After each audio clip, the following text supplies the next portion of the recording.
But one of the nice things about this panel is it integrates professional points of view like Paul's and Anthony's with personal points of view, experiential points of view. And it's my pleasure to next introduce Mary Clancy and Richard Sadowski. They're autism advocates and the parents of Eric Sadowski, a young adult with autism spectrum disorder. Mary, Richard, and Eric were featured on Dateline NBC's On the Brink special on April 12th. So as a parent, it's a pleasure to introduce some fellow parents. Okay. Yep, I see. That's okay. Careful, there are hazards here.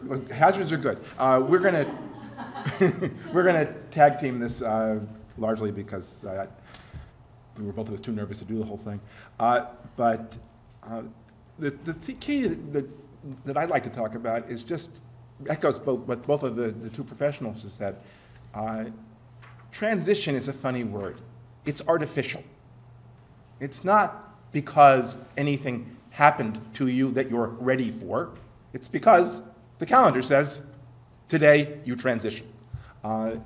And it's easy to use that word as if all of a sudden something is happening. Nothing is happening. The needs are the same, the deficiencies are the same, the goals should be exactly the same. You're just not in a school building anymore, and that's all that should happen. The other word that is particularly important to be careful of is habilitation. It's a nice, easy word. If you take it as its literal meaning, it's getting prepared, getting the skills for daily living. Well, you know, if you don't have the skills for daily living by the time you graduate from high school, there has been a massive failure in what has gone on before. What habilitation means in this community is warehousing. Habilitation means you get put in a room, you get you spend an hour and a half going to that room, you wait in that room, you get on a bus to go someplace else, you clean up after somebody else's lunch, come back to the room that you sat in, and oh, it's 2:30, time to go home for an hour and a half. That's habilitation. What you need to understand is that when we talk about skills for living, we have to know what we mean by living. When Eric was 14, he was asked to get ready for transition by the school he was at. And what did that mean? They wanted to send him out to work postage meters at offices to see if that would be a skill that would be good for him. And the notion that a 14-year-old smart kid, and he was a 14-year-old smart kid with a serious language disorder, should be consigned to a lifetime of working postage meters at 14 was abhorrent to us. We yanked him from the school, and we went elsewhere. We also tried agency programs after he got out of high school where exactly the story I told you. You go to a room, you go off to do something menial and repetitive, you go back to the room, and then you go home. That is not living. That is just creating a class of indentured servants out of our disabled community. What worked for Eric was the notion that we were not stopping his education. Whether he was formally enrolled in a school or not, we were going to do something that was comprehensive, which meant a program for 4 or 5 hours a day that was both vocational and social skills enhancing. It meant one-to-one supports afterwards, and it meant understanding that the word education doesn't stop just because the Department of Education is no longer your funding source. Education has to be what we are talking about, and we need to be talking about the lives of real people doing real things. Eric, who decided not to operate postage meters, is now making money selling his artwork from both online and at gallery shows. And that works. That is a life. That is a real thing for somebody to do. It is a far better thing than cleaning up bathrooms just because you happen to be born with a disability. Mary can talk more about the programs. So what we've decided to do with our son since he graduated from high school was to have a continuing education. It's a 3-pronged program that we came up with. The first one is home-based individual supports under a plan called Self-Direction. A community-based program, that's the art center where he goes, and that center really works.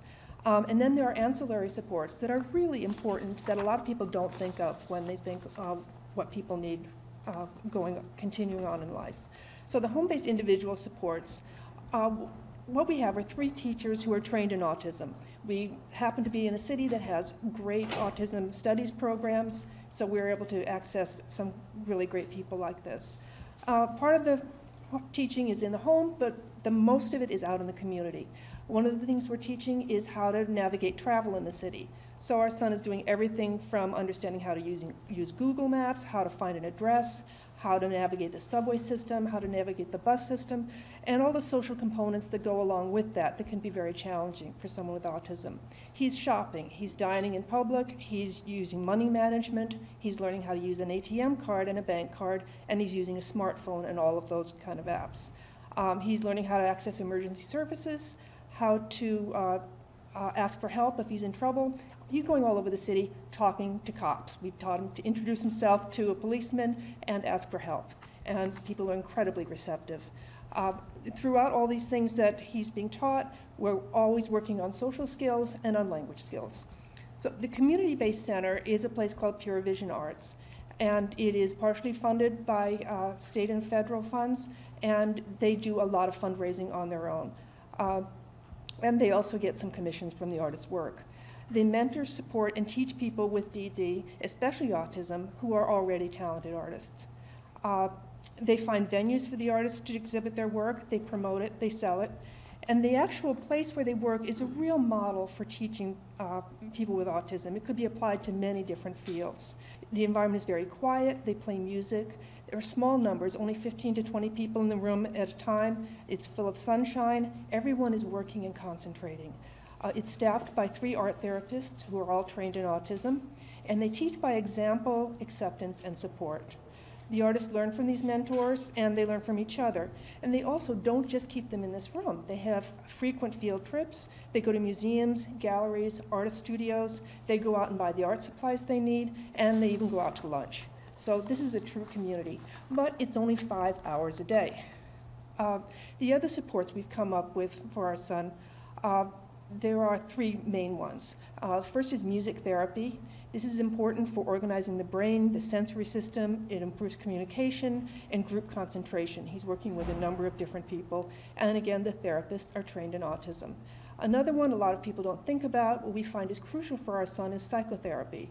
This addresses his ongoing anxiety programs just as an individual trying to function in the world with autism. That's a huge thing. He has some OCD, social problems, feelings of inferiority, and medication management. This can't be done by just any counselor. It really takes someone who is trained working with people with autism.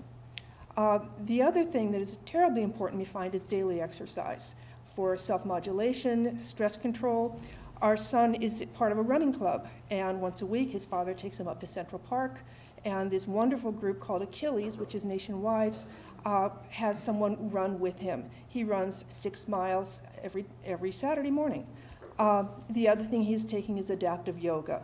That teaches relaxation, discipline, again, self-modulation, and this is with someone also who is a specialist. It also happens to be his favorite day of the week. He loves yoga.